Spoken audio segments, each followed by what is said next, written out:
It is now my pleasure to introduce our guest speaker today, Carolyn Sweeney, Managing Director of the Century Group's Walnut Creek office. The Century Group is a premier executive search and recruiting firm providing the clarity and speed required to navigate today's complex hiring environment through both direct hire and professional staffing services.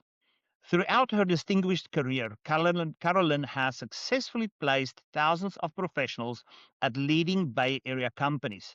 She is widely recognized for her deep network and her ability to build award-winning teams.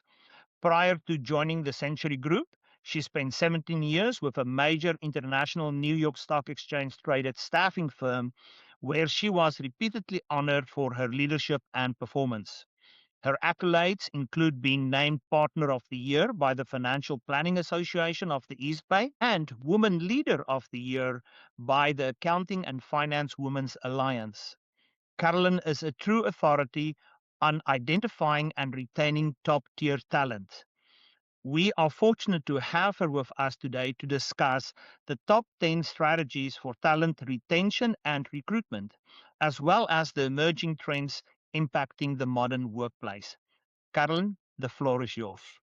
Thank you. Thank you so much. What a nice introduction. Really appreciate it. When I started in the staffing and recruiting business in 2001, 3 months before September 11th happened, we had a practice where we would cut newspaper ads out for hiring and we would take turns posting them in a binder. And we would call on those ads to help those companies fill their openings.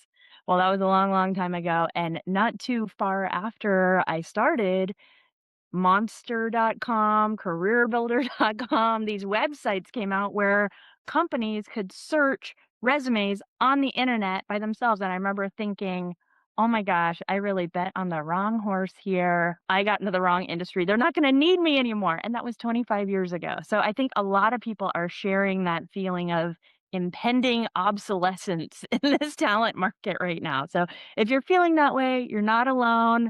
It goes back to, I'm sure you probably heard the story of the ATM paradox, where when the ATM came out, the automatic teller machine, we thought it would be the end of bank tellers as we know it.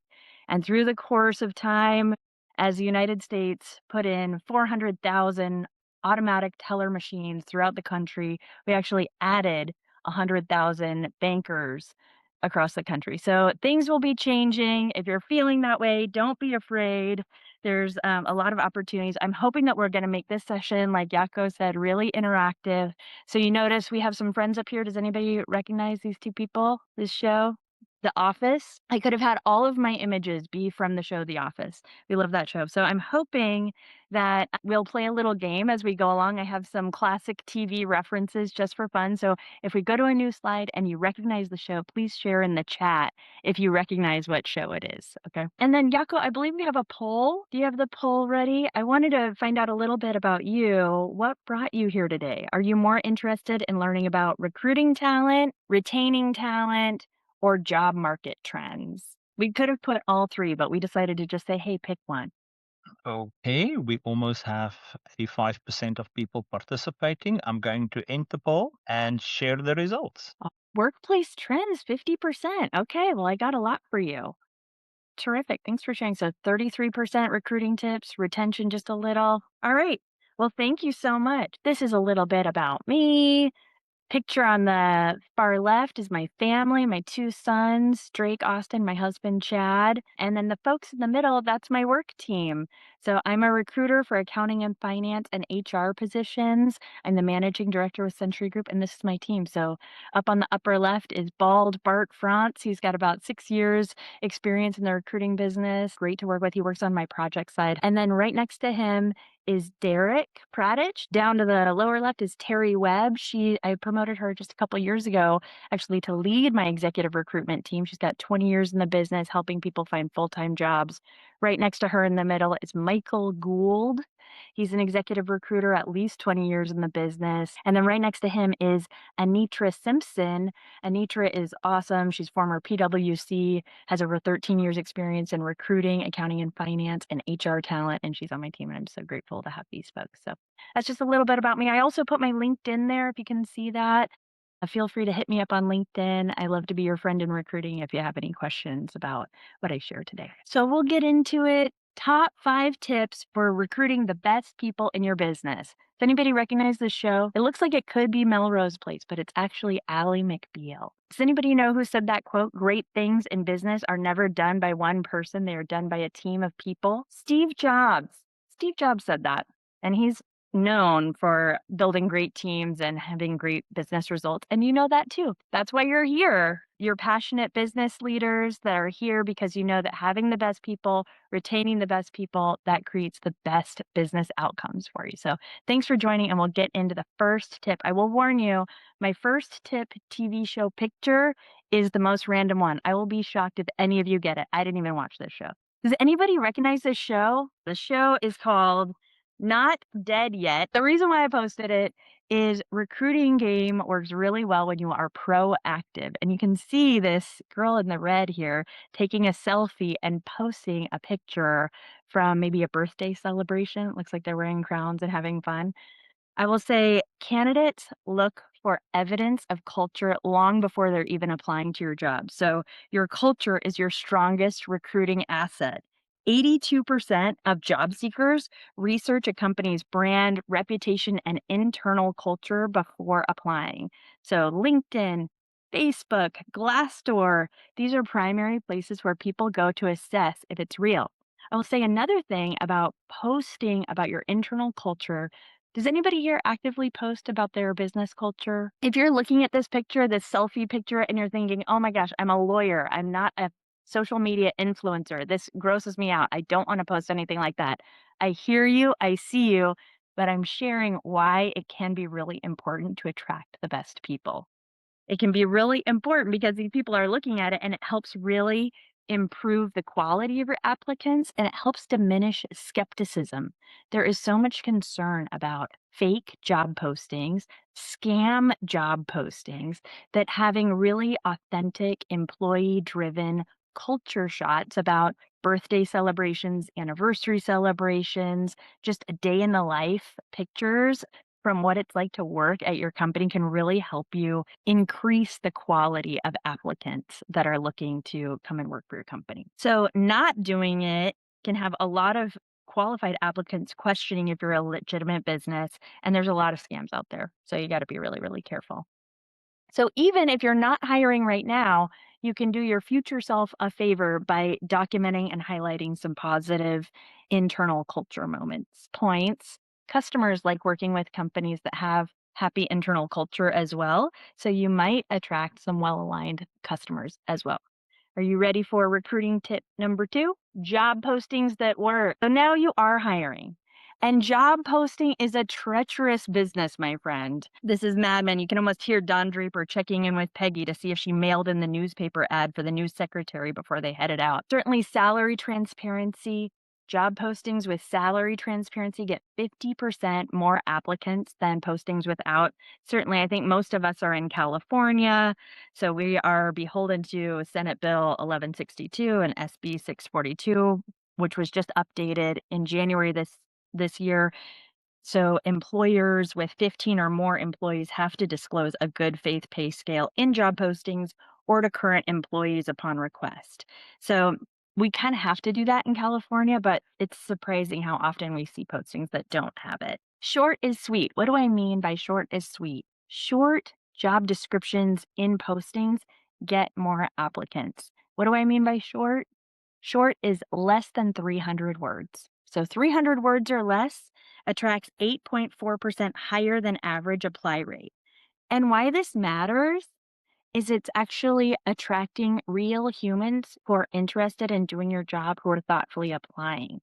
I don't know if you've seen some of the AI tools that candidates are using to apply for jobs. There are so many out there. I just saw a demo for a tool called Apply Blast. Candidates will upload their resume into a website, they'll put in their parameters of what they're looking for, and then that AI tool will apply to 30 or 40 jobs per day for them. So when you're really customizing your job postings for the humans that are actually reading and thoughtfully applying to your jobs, you're going to get better quality applicants. Also, consider devices. More than 50% of LinkedIn job applies happen via mobile device, like a cell phone. So if it's very easy to read from a cell phone standpoint, again, goes along with it being short, being bulleted, being easy to read from a cell phone, you're going to get higher quality applies. And has anybody heard the term quiet hiring before? I know we've heard quiet quitting. Quiet quitting was quite the term last year where people they don't actually resign, but they just kind of stop working. Quiet hiring is the term of this year. There are many companies that are hiring, but they cannot handle the influx of resumes, whether they're AI applies or just candidates in the market actively looking for jobs. And maybe they don't even want their internal staff or their customers knowing that they're hiring. So that's why I'm still in business in an employer's market. We have so many companies quietly calling us because they want to upgrade staff or they're having significant business change that's prompting them to hire, where they don't want to widely publicize that they're looking for a particular skill or hire. And then the last thing I'll say about job postings is job postings only work when you work them. So it takes a lot of commitment to actually go through the applicants and respond. And it means a lot to people when you do, because only 3% of people who would apply to jobs hear anything back at all. So you can actually really stand out as a potential employer if you're responding to the people that are applying to your jobs. Who recognizes this guy? SNL. Jason Sudeikis. Nobody wants to feel like they're interviewing with the devil, even if it is Jason Sudeikis. The interview and hiring process has gotten downright inhumane. There was a recent San Francisco Business Times article from the end of February saying the next era of hiring is here, and it comes with several hurdles. I recently spoke with a wonderful professional, former CFO, who was flown out for an interview process with a company in Boston. They flew her out. They kept her in a conference room for 7 hours. They did not feed her or offer her a lunch break. Eventually, she asked for water, which they gave her. And she decided 2 hours into that experience that she was not going to be working there. But these kinds of experiences are going on and on and on. Again, it's an employer's market, but we still want to be really humane with our people because treating people poorly during the interview process or not being thoughtful about how people are treated really pushes away the best quality talent. Timelines have stretched out in hiring. It used to take about 4 to 6 weeks to hire in 2020. By 2025, it was commonly 11 weeks or more. The timelines have extended in 2025. In the beginning of 2025, it was about 57 days to hire. By the end of 2025, it was 83 days to hire. So that's a big stretch out over the course of just 1 year. I'll also say ghosting is rampant. 90% of candidates say they never hear back after an interview. Ghosting is the number one fear of candidates. A no is better than silence. And if you think about it, interviewing with an organization is probably one of the most emotional touch points a person can have with a company or with a brand. So they leave that experience changed. They're either bigger advocates of that organization, or I don't want to say they're an enemy of the organization, or they're a dissenting opinion on that organization. So, how do we bring humanity back into hiring? Step one, focus on the interview and what actually matters. What matters in this job? What skills are we looking for? What attributes are we looking for? And then interview back to that. Step two, train everybody who's going to be involved in the interview process on interviewing. It's so important right now. Training reduces bias, it improves candidate experience, and it helps detect the rise of fake candidates in the market. It's on the rise. Why would fake candidates apply for jobs and interview for them? There's one thing to do the AI apply, But why would somebody actually interview for a job that they have no intention of taking? Some of these people are actively litigious trying to catch you doing something wrong. So asking prohibited questions about family status, about race, culture, protected areas, asking questions about what your last salary was. You're not allowed to ask people what their most recent pay was or what they earned in previous jobs. So really making sure that the people that are involved in touching the candidate in the interview process are well trained so they can do a good job. Cap the process at 3 steps. More steps don't eliminate risk, they only eliminate the strong candidates who don't need to wait. So I know that payroll feels heavy, hires feel risky, but extending it out and having skilled professionals jump through more than 3 or 4 hoops at the longest really helps you. It really doesn't help mitigate that risk. And then number 4, I already touched on it, but I'm passionate about closing the loop every time. If you infuse humanity into your interview process, it's a competitive advantage. It's free.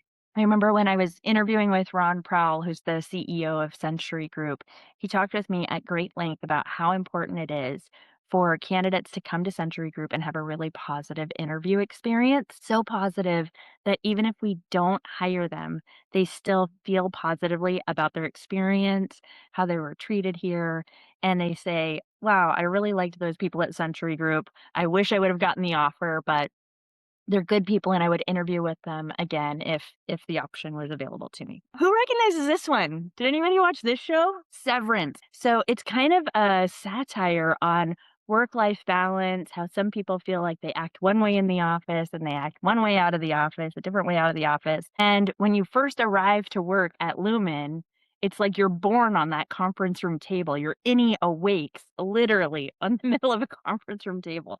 And I thought it was just a great image for skipping in the door job offers because we can't just have our candidates show up one day on the conference room table. They actually have to agree to come to work. And the way that they agree to that is by getting a great job offer and signing off on it. We all know the basic things that have to be included in a regular job offer: job title, compensation, benefits, time off, who you're going to be reporting to, generally a reasonable kind of time frame for somebody to respond and agree to accept the job offer, right? But what I want you to do for a good skipping in the door job offer is really avoid those boring templated job offers from 8 years ago because there's so much more you can do with a job order to really recruit the very best talent. Because again, it's an employer's market, but the very best people have options. So you really, once you've decided that you want to invite somebody into your work life, we want to make a compelling job offer. So what are some things you can do to make a job offer great? Of course, competitive benefits, outlining bonus, outlining how incentives are earned, any equity or growth paths that are available to candidates. It's great. Very important today to outline explicitly flexible working arrangements. So if people are able to work remotely or on a hybrid schedule, it's very important to spell that out. And that is probably the number one way that candidates are going back when we're going back and forth with a job offer to say, hey, if you say this is a hybrid job and I come in 3 days a week, I want that in the job offer because we're having a lot of organizations right now increase the number of days in the office. And the candidates are saying, no, that's not what we agreed to, but it's not in writing. When you look at the hiring process today, do you see an area in the process where most of the candidates drop off nowadays? Absolutely. During that interview process, it's that long, exhaustive interview process. There's certainly those candidates that never even get to the interview process 'cause they're not called or they Yeah. get. I've been hearing from clients about arranging interviews with people that don't show up.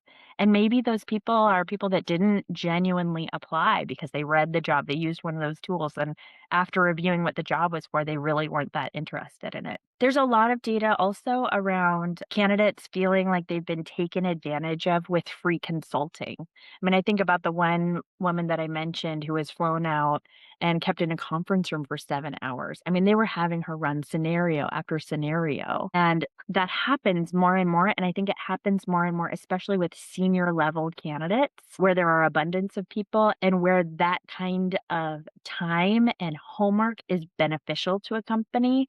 And a lot of people are really kind of pushing back against that.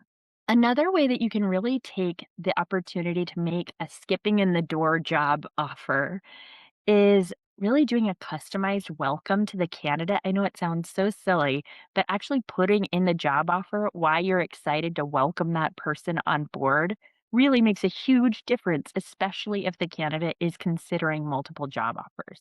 So, really customizing it and seeing them as a person and echoing that again in the job offer. It costs almost nothing except for a little bit of thought and time, but it makes a huge difference. So, common mistakes to avoid: being vague about benefits or salary, not mentioning hybrid or remote policies, missing the opportunity to share with the candidate why you wanted them on board, or just using bland templated offers. Okay, are you ready to guess the next show? I hope you will guess the next one. If you guess the next show right, you and I get to automatically be friends because it is one of my favorite shows of all time. We have Debbie who said Quantum Leap. Oh my gosh, who said that? Debbie McFadden. So right, and it's my favorite show. I love it so much. My point on number 5, my final point on recruiting is creating some first day magic. That every first day hire is a recent job seeker. So every person who's showing up to work for the first day still has resumes out there in the world on other employers' desks. So there's some really simple things you can do to reassure them that they made the right choice in joining your team and have them be glad that they came. And as we all know, people make up their minds quickly and change their minds slowly. So creating a little first day magic can really lock in some long-term loyalty with your candidates. So step 1, a simple welcome sign. It's the silliest, cheapest 2-minute thing you can do. It can be handwritten. I do welcome signs for all my first day hires. It can be typed. If you're in a virtual environment, having the team that's meeting him have him or her can have like a virtual Zoom background that says "Welcome, Yako." I mean, how simple and easy is that? But it makes somebody feel like you were looking forward to having them join. Clean the desk.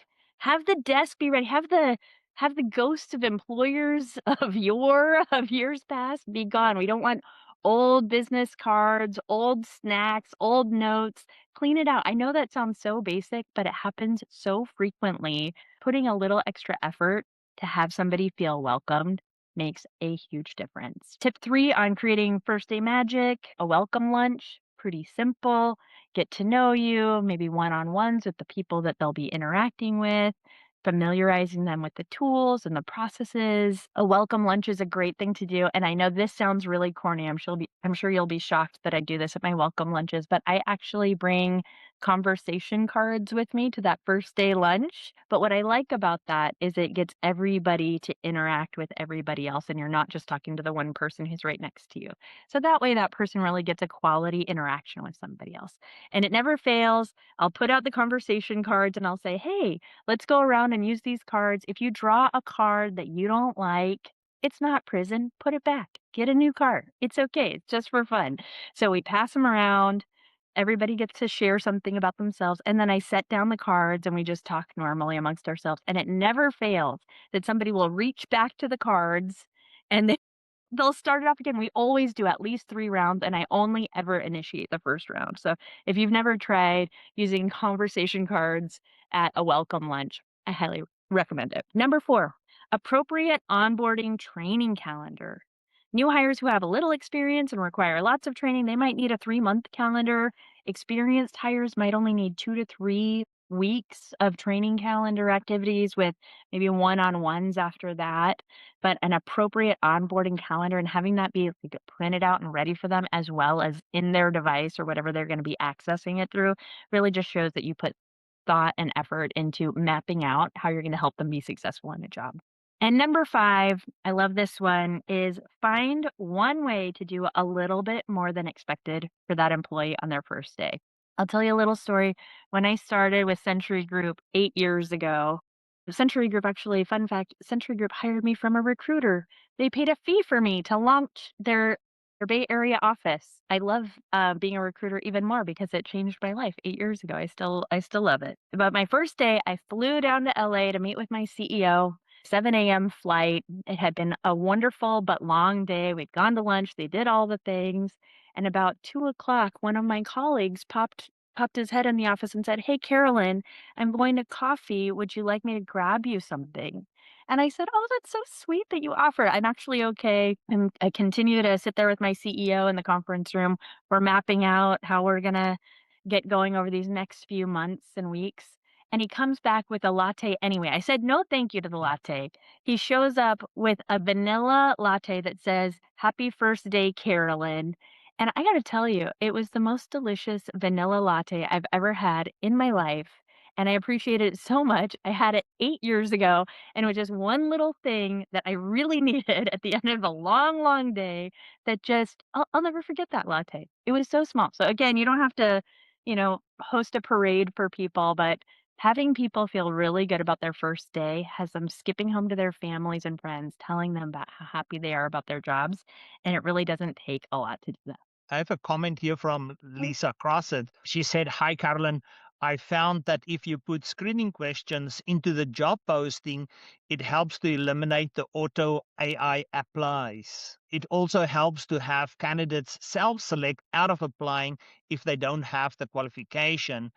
And it helps the hiring company go through the screening process more efficiently." I love it. Great tip, Lisa. Any other comments on first day magic or recruiting? We're getting ready to move over to retention. And just in case you got called away or distracted, I just recapped here. Top 5 tips for recruiting: lead with culture, high impact postings, interview humanely, deliver compelling offers, and create first day magic. In your experience, what separates organizations that talk about culture well from those that truly deliver it in a way that employees feel it? That's a great question. And I think the key is having the employees help lead it. One of my guiding principles since I've joined Century Group, and one of my goals is build a team so strong you can't tell who the boss is. And so when the employees help build that culture by helping to lead things, then you make sure that everybody kind of gets their needs met. It's kind of like in our provisors group, right? Not everybody's going to show up for the Saturday morning hike, and maybe some of the Saturday morning hikes aren't the Tuesday night happy hour people. So just having different ways that people can feel connected, have different ways where people can feel like their work matters and that they're making a positive contribution, I think that's the only way you can really do it. And you can't create good culture by just having HR or the CEO saying, "These are the ways that we celebrate. These are the ways that we acknowledge people." It has to come from the team. So they've started.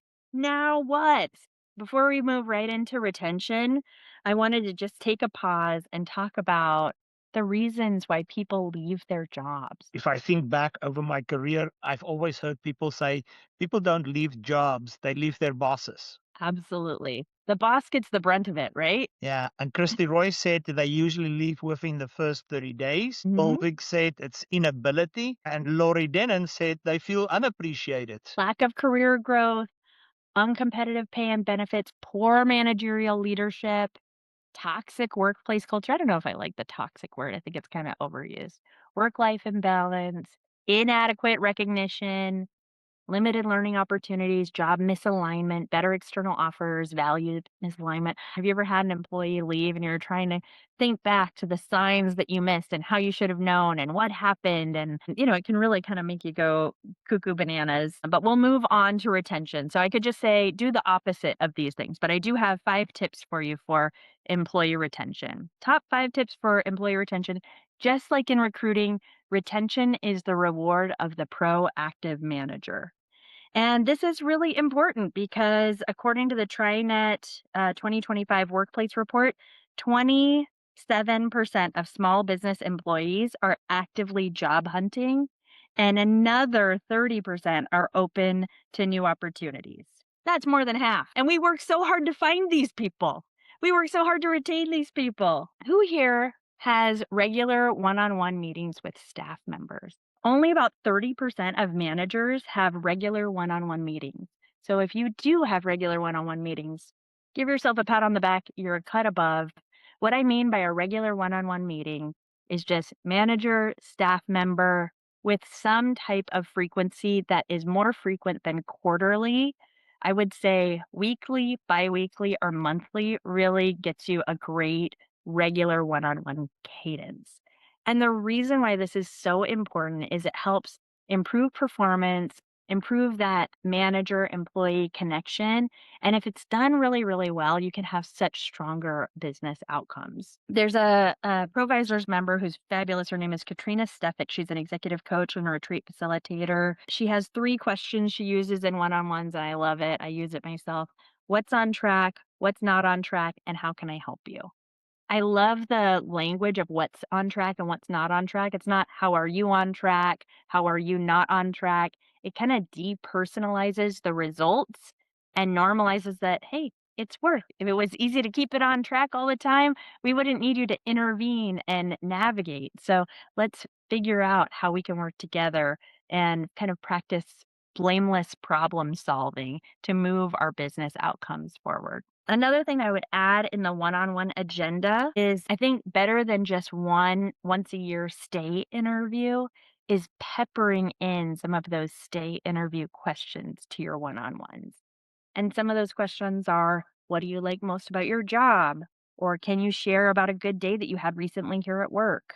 Are there any challenges or frustrations in your role that you think could be improved or changed? Do you feel your talents are being used to their fullest ability here? Great way to uncover ways that people have talents that they'd like to use, tap into that discretionary effort, some of those good culture attributes where people can really contribute and grow the positive things that are happening in your workforce. I think Devi she has a great example here as well. She said her one-on-one questions are, how are you? What are you working on? And the last one is, what help do you need? Good job. I love that. I would also say if you're having a really regular one-on-one cadence, having a spot where you check in since the last one-on-one. At the end of each one-on-one, you'll probably come away with agreements, deadlines, things that you're going to do to help each other succeed, and checking in on what those commitments are. That really helps with a really positive accountability. There's some brave questions to ask. What might tempt you to leave your position here? If you don't know, if you don't ask, you don't know. Do you feel recognized appropriately for your contributions? Great question to ask. Also, how do you like to be recognized? It's really important to customize recognition. Some people love to be recognized publicly. Some people, that would be absolute humiliation and punishment. So, really, you can cover a lot in your one on one meetings. The cost of skipping one on ones. Okay, let's get into the real cost of skipping one on ones. If you never have one on one meetings just to check in regularly, and to recognize the employee for their contributions and call out the positive things. When you do need to have a one on one and it's urgent, it's probably because there's a problem. And it can really increase the anxiety that people feel when they're meeting with their manager if they never have to do it. Oh no, I got called into Bob's office. It's like being called into the principal's office, right? And you don't want to have that relationship with your staff. So that proactive, I believe the grass grows where you water it, acknowledging all the good things can keep more of those things happening. Again, if anybody wants my one-on-one template or my state interview template, happy to share.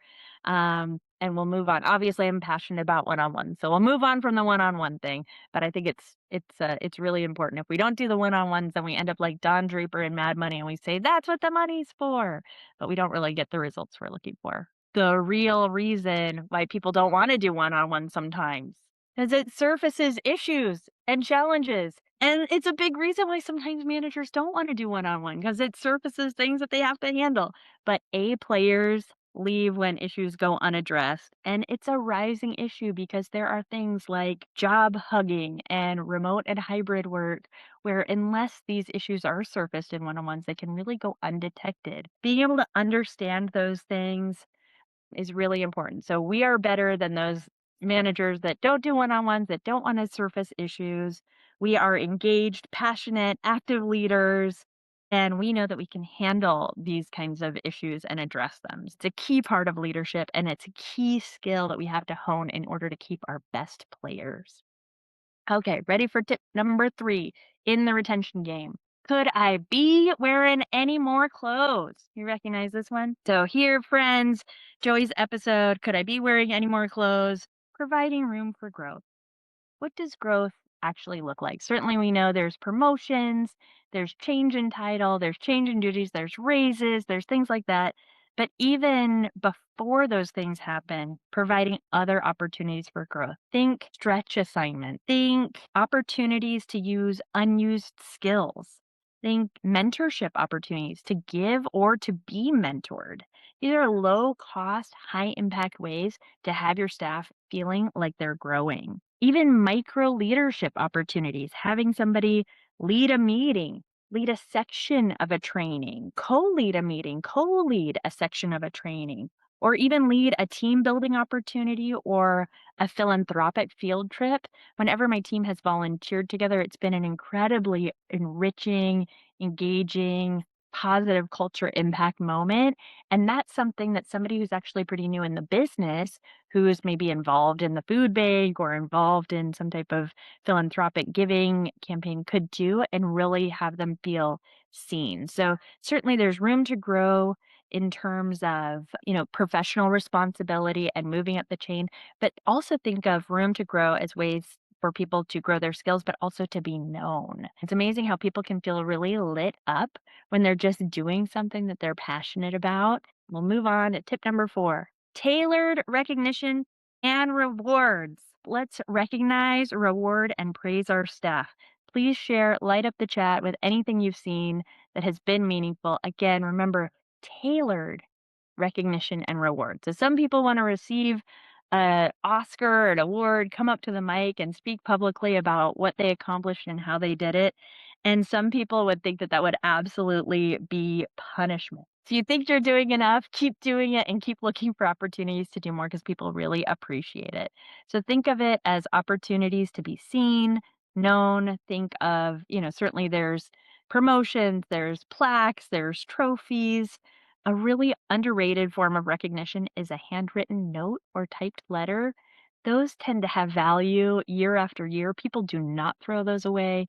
They keep them in their desk in a love me file. If they're handwritten, you keep them. You keep them for that rainy day where you're going to need them and they make you feel good.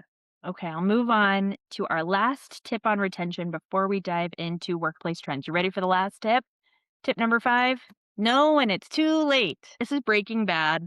I don't know if anybody here ever watched that show, Breaking Bad, but turnover happens and sometimes it's actually positive. Counteroffers still prove to be very ineffective. Most employees leave within 1 year of accepting a counteroffer. So a counteroffer is when somebody's about ready to leave and you offer them more money to stay. It usually doesn't work. It's usually wasted dollars. If you're in a critical time and it's important, maybe it's worth it, but just know it is a temporary fix. Candidates went through a lot of work to actually find another job, posting their resume, applying to jobs. Remember, only 3% of people hear back. Long, lengthy interview processes. If they went so far to get another job offer and accept it, they are pretty committed to leaving. So when a professional is unhappy enough to go through all those steps, it's better to allow change to happen, wish them well, and don't cling too tightly. Mhm. Christy mentioned, she says, specifically pertaining to the previous point, she said, I print emails with recognition and put in my love letter file. And yeah, that sounds very familiar. Also, when you share with employees emails that you receive from clients, you can just see how proud they are to hear that. Yeah, I love it. I love the Love Me file. And there is something about not just emailing it, right? Like having it printed out and keeping it, not just like letting it get lost in the inbox, but you take the time to print that out, I think is so smart. And Christy, I bet you have a really thick love letter file. I have no doubt that you do. I just recapped the 5 retention strategies: regular one on ones, acknowledge and address issues early, provide room to grow, tailored recognition and rewards, and know when it's too late. And so, what most of you are interested in, workplace trends. This is Futurama. If anybody watched Futurama, it was another Matt Groening creation. And spoiler alert, all 5 of my trends could be AI, AI, AI. And I'll make it a little bit more interesting, but not much. Workplace trend number 1, AI is living in all aspects of hiring. And I could even say AI is living in all aspects of work now. Harvard Business Review published an article in early February called 9 Trends Shaping Work in 2026 and Beyond. Guess how many of the 9 were AI related? You guessed, like pretty much 8 of them. 8, 8 of them were AI related. So AI is showing up in job postings, in customizing resumes, in bulk submissions and applications through apply bots, even screening. I've spoken with hiring managers who had candidates that were getting coached with AI in real time via Zoom interviews. And what you need to know is candidate volume and noise is increasing. That noise due to AI generated applications, it's really creating challenges in hiring. And in some ways, it's making it easier to post, easier to get some of the work done without humans. But AI is definitely here to stay. So is a powerful tool when used for efficiency, not for candidate interaction. I've spoken with several candidates who've actually done first pass interviews with AI tools. I haven't heard one single positive thing about it. Nobody likes interviewing or sharing personal information with kind of robot on screen. But I will say I recently heard an article with Ryan Roslansky, who's the CEO of LinkedIn and the EVP of Microsoft, where he talks about how great AI recruiting tools are, how effective they are, and how much candidates love interviewing with AI. And actually, I kept a link to that YouTube interview at the end. And he cites all these sources and some really good statistics about how people love it. But I've spoken with a lot of people and I have heard exactly the opposite. But I would say consider the source since he works for a major technology company that creates some of these tools. So there's also some litigation around AI hiring. The Mobley v. Workday and the Eightfold cases are some notable cases that are happening right now that are calling into question the inherent bias of these tools. This one might be hard to recognize. This is from Black Mirror, but distracted humans in the workforce. We are working with distracted humans in the workforce. Has anybody heard the term second screen as it relates to screenwriting for TV and movies? Second screen TV writing involves creating content that's optimized for viewers that are distracted by smartphones, tablets, or laptops while they're watching television. And this is what people are choosing to do with their free time. So that means that it's very expository, audible dialogue, kind of spelling out the plot line a few times, assuming that your audience is distracted and also scrolling on their phone while they're watching a television show on the big screen. And that's what people are choosing to do. So if you think about your workforce, a lot of people are also distracted while they're at work. The data shows 79% of workers get distracted within 1 hour of starting a task. YouTube is now the number one workplace distraction globally, and employees lose about 720 hours per year in workplace distractions, nearly a third of the work year. So this matters because we have to have clear communication and clear expectations in the workplace to combat distraction. We can also help by not contributing to it and maybe not having too many workplace design problems where we have too many communication channels to our employees, so it becomes even more and more confusing, like Slack channel, a Teams channel, a Zoom channel, a phone channel, an email channel. Sometimes that can really actually erode people's ability to focus on their actual jobs. So distraction in the workplace is here to stay. Hybrid is here to stay. Seinfeld, working from home, in bed. So what leaders need to know, candidates are increasingly viewing flexibility as a baseline expectation and not a perk. I have so many employers that are coming to us saying, I've posted a job that says I need an accountant, a bookkeeper, a CFO, a whoever, an HR manager on site 5 days a week in my office. And I'm getting applications from Nova Scotia. I'm getting applications from 5 minutes down the street who are not willing to come on site 5 days a week. So even when the posting specifically says 100% in office, the candidates that are applying says that means 4 days a week in office, right? Or 3 days a week in office. So fully remote work can lead to disconnection for some employees, and it's kind of lost a little bit of its luster. But that hybrid balance of productivity, belonging, and autonomy is really what candidates are looking for.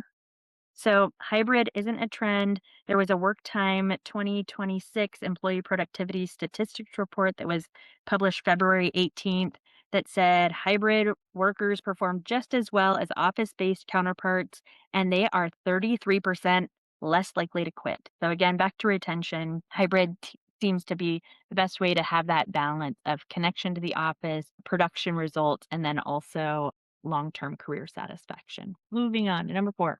Unauthorized tools in the workplace. This show is Mr. Robot. Employees are increasingly using unapproved tech, AI tools, shadow systems to get their work done. While often this is well intentioned, this creates significant risks for companies. Accuracy, compliance, data security. How do you keep your data safe? How do you keep work confined in your own work environments, into your own technology systems where all of your client and candidate data for us, it's so important that all that stuff is kept confidential. And you can have really good policies, but you also need to have really good monitoring tools and have that interaction to make sure everybody knows why this is really, really important. So, the explosion of free AI tools makes it so easy for employees to bypass approved workflows. Even workers trying to save time unintentionally can create gaps in data integrity. So, what the data shows, 58% of employees use AI tools at work, which is a 107% increase since 2022.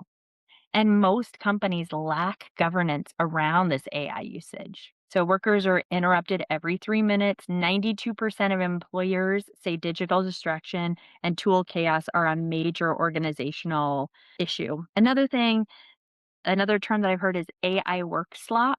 Has anybody received like a crazy email that feels like it's been produced by AI? Like somebody wanted to make a point in ChatGPT and they spit it out and they just shoot that to you in an email? Well, I think people do that and they think it's going to sound really professional and really sharp and just kind of wading through some of this poor quality of work or kind of misguided work quality is something that's a major drain in productivity in the workforce. So, are we ready for our final workplace trend? Pipeline challenges. Do you remember the show? Head of the class. So, who here knows a recent college graduate who has struggled to find a job over the last 5 years? So many. So many of my clients are sending their expensively educated, wonderful, bright students to Auntie Carolyn to help her find them jobs because it's really hard for entry level folks to get into the workforce. Internships have always been a really important step in the college to career journey, and now it's true more than ever. And since the pandemic, internship programs have not rebounded very well. The internship programs are shifting towards some hybrid models, some remote models. The internships are most valuable when they're in person because the students, the early career professionals can really absorb a lot more about what's happening in the business when they're actually there in person with other experienced professionals. So internship postings have fallen by over 15% between January 2023 and January 2025, and the applications have more than doubled over the last 2 years. The declining offer rates for internships have fallen roughly 72% for in-person and 56% for hybrid internship opportunities. So this increased competition for these early career opportunities of today are going to create pipeline challenges for tomorrow. The people that are not getting into the workforce now are going to be our skilled workers later, are going to be our mid-level managers. Fast forward a few more years. I'll share a slide. It's my most data heavy slide, but it really shows the internship supply from 2022 to 2023. We had some positive industries with internship programs, education, government law, politics, manufacturing. By 2023 to 2024, you can see most of those numbers being in the negative, with the exception of agriculture and natural resources. And by 24 to 25, everything is in the negative. So if your college kid is telling you that they're really struggling with finding internship opportunities, they really are.